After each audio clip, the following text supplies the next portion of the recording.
Fix-xhieda tiegħu fil-Qorti Kostituzzjonali, il-Kummissarju tal-Pulizija Lawrence Cutajar xehed li hemm tim ta' pulizija li għaddejjin b'investigazzjonijiet relatati mal-inkjesta oriġinali u li għandhom aċċess għal rapport sħiħ tal-inkjesta. U għal dan meta mistoqsi min minn barraw għandu aċċess għal rapport. Bil-Kummissarju jgħid li hemm madwar 11 persuna li għandhom aċċess għal dan ir-rapport. Għadna kif spiċċajna seduta oħra.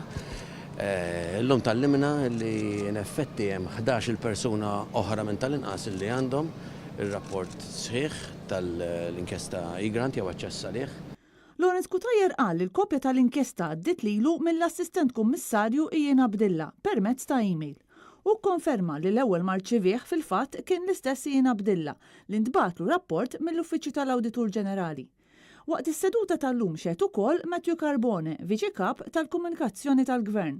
Carbone qal li ddiskuta kemm il-darba il-konklużjonijiet tal-inkjesta ma' diversi persuni, inkluż il-Ministru għall-Ġustizzja Wim Bonnici u Chief of Staff tal-Prim Ministru Keith Schembri.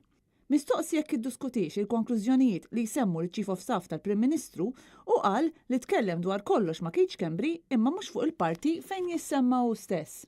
Tallimna wkoll li l-assistent head tal-komunikazzjoni fl-Uffiċċju tal-Prim Ministru tkellmet diversi drabi fuq dan ir-rapport, però fuq kollox ma' Keith Schembri ħlief fuq dak li rigwarda lilu biss.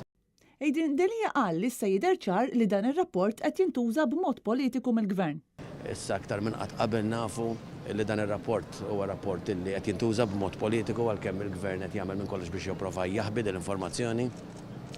U allura iktar minn qatt qabel l-urġenza biex l-Oppożizzjoni kollha aċċess għal dan rapport issa hija waħda imminenti. Il-kawża kompli tinstemma quddiem l-imħallef Robert Manġon fit-28 ta' Jannar fid-9 ta' filgħodu.